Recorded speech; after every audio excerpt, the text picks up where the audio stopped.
မင်္ဂလာပါရှင်အလုပ်ဆက်ပြီးရုံလာဖောင်လေးဆက်ရှိကနေကြိုဆိုပါတယ်ဒီနေ့ညီမအလုပ်သားလေးတွေပြောပြပေးမယ်ရှင်ပထမလောက်တစ်ခုကယောက်ျားလေးအလုပ်ပါရှင်ဒီဖက်လာမဆောင်မှာရှိတဲ့ယောက်ျားလေးဒီအသေးပြုပြင်ဆင်ရဲ့အလုပ်ပဲဖြစ်ပါတယ်လီလိုပဲအလုပ်ပေါ့နော်တရက်ကို380ပေးတယ်အိုချီကတော့တနာကြီးကို100ပတ်ပေးတယ်အခန်းပေးကိုစေးကိုစားရမယ်နောက်ထပ်တစ်ခုကဒီရက်ချက်သားမှာရှိတဲ့ယောက်ျားလေးပရိဘောကအလုပ်ပဲဖြစ်ပါတယ်ရှင်တရက်900ပေးတယ်နော်အိုချီတော့များတယ်ရှင်အခန်းပေးကိုစေးကိုစားရမယ်နော်နောက်ထပ်တစ်ခုကမိန်းကလေးအလုပ်ပါအလုပ်နေရာကတော့ဒီလဖောင်း80ခုနှစ်မှာရှိတဲ့အိမ်လုပ်ပဲဖြစ်ပါတယ်ရှင်တထေး3ယောက်ရှိတယ်ဒီအိမ်မှာကကြတော့တထေးကရှမ်းလူမျိုးကိုယူချင်တယ်တဲ့လစာ12000နာရက်4ရက်မနာရုံထင်900ပေးတယ်နော်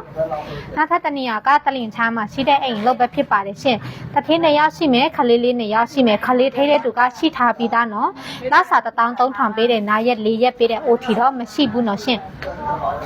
နောက်ထပ်တစ်ခုကဒီဦးထိုင်ဌာနီမှာရှိတဲ့မိန်းကလေး2ယောက်တိုင်ရလုပ်ပဲဖြစ်ပါတယ်ရှင်တထေး1ယောက်ပဲရှိတယ်ခွေးကလေး2ကောင်ရှိတယ်နော်နောက်ပြီးတော့ကြောင်3ကောင်ရှိတယ်ရှင်တစ်လ12000နာရက်4ရက်မနာရင်အိုထီ900ပေးပါတယ်နော်ဒီကနေ့ညီမပြောလိုက်တဲ့အလုပ်တွေကိုစိတ်ဝင်စားတဲ့ရှင်တော့တာဖောင်ရန်48မှာအလုပ်လာဆမတ်ထားလို့ရပါပြီရှင်ကျေးဇူးတင်ပါရှင်